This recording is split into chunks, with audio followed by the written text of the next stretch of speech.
Among the selection of American prints in the sale is Lot 417, Hans Hofmann's Composition in Blue, a color screen print from 1952. We consider Hofmann an American artist even though he was born in Germany.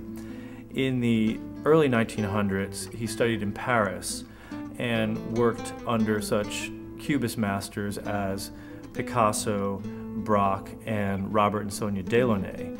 He then taught in Germany through the teens and 20s, and in the early 1930s was invited to teach summer sessions at the University of California, Berkeley. He taught several summer sessions, and due to political unease in Germany beginning in the early 1930s, he decided to emigrate and lived for the rest of his career in New York, where he taught at the Art Students League and eventually at his own school. His importance is that he brings ideas of European modernism, and especially Cubism, from Paris to Germany and ultimately to New York and America.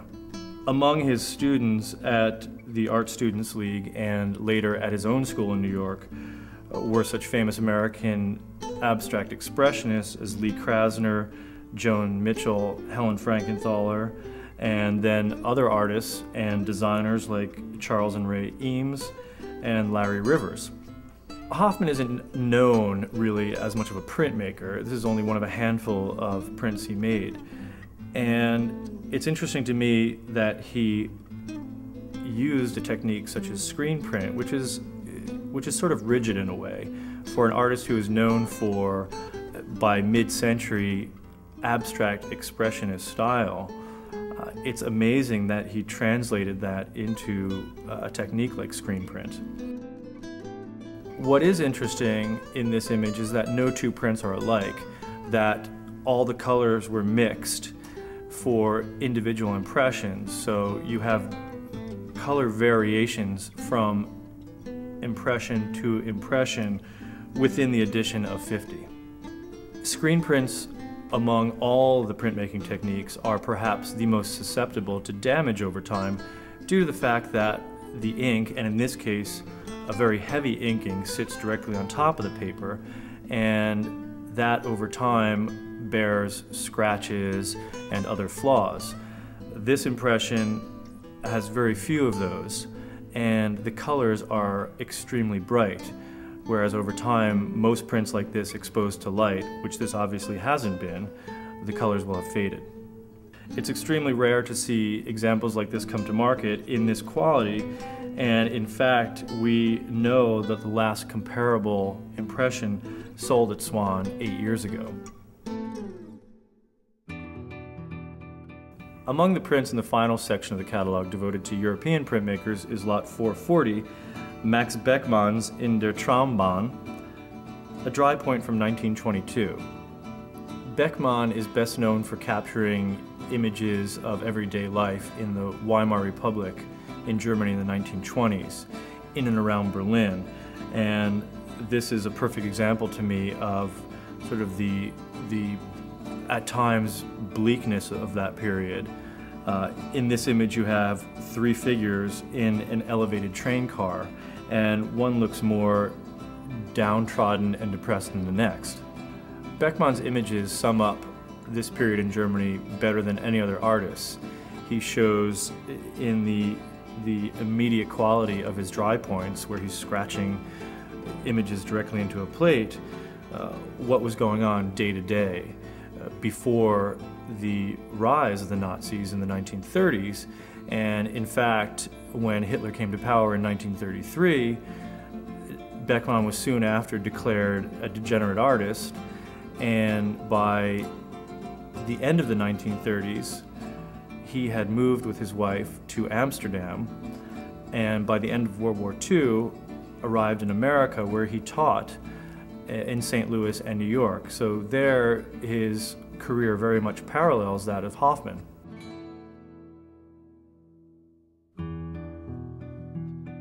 Lot 491 is Juan Miro's The Horizon Line, a dry point with etching on parchment from 1938.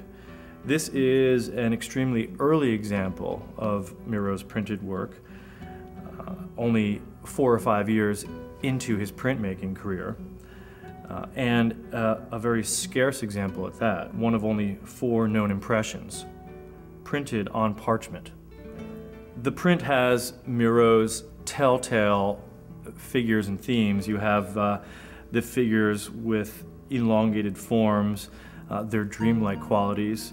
There are suggestions of landscape with the foreground, the horizon line, of course, a burning sun in the upper right.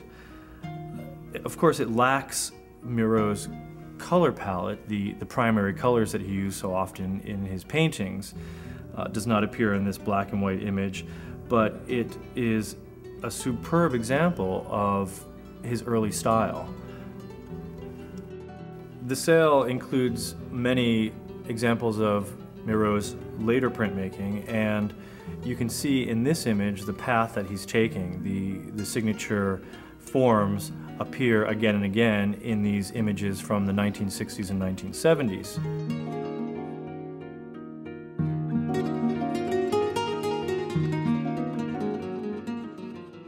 Lots 526 and 527 are 2 variations of Picasso's saltimbanques, an etching with aquatint that was actually made by another printmaker after the design by Picasso. The plates used for these prints were etched by Jacques Villon, who's a well-known printmaker in his own right and painter, brother of Marcel Duchamp, and from a family of artists. Villon made a handful of etchings with aquatint like this after famous paintings of artists from the early 20th century, including Picasso, Leger, Matisse, Miraut, and others.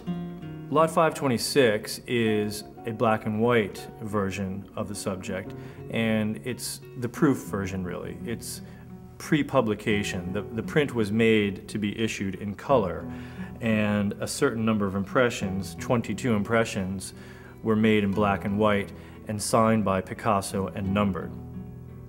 Lot 527 is the published version of the print, which was issued in an edition of 200. This happens to be an artist proof aside from the edition of 200 signed by both Picasso and Villon.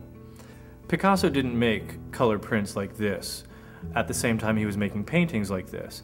Even though these prints aren't made by Picasso, they are nevertheless signed by him and authorized by him, and he's certainly collaborating with Villon on their creation. It's the only example you can get of a work like this. The equivalent in a painting or a drawing from this period would be at least $1 million or up.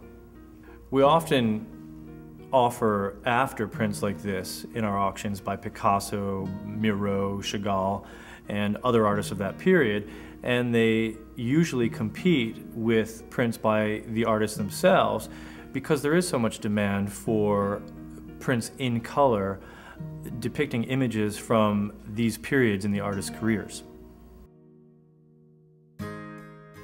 In this sale, from the old masters through the modern prints, these are the finest examples that we're able to cull from our consignments twice a year, and it represents really the highlight of our season.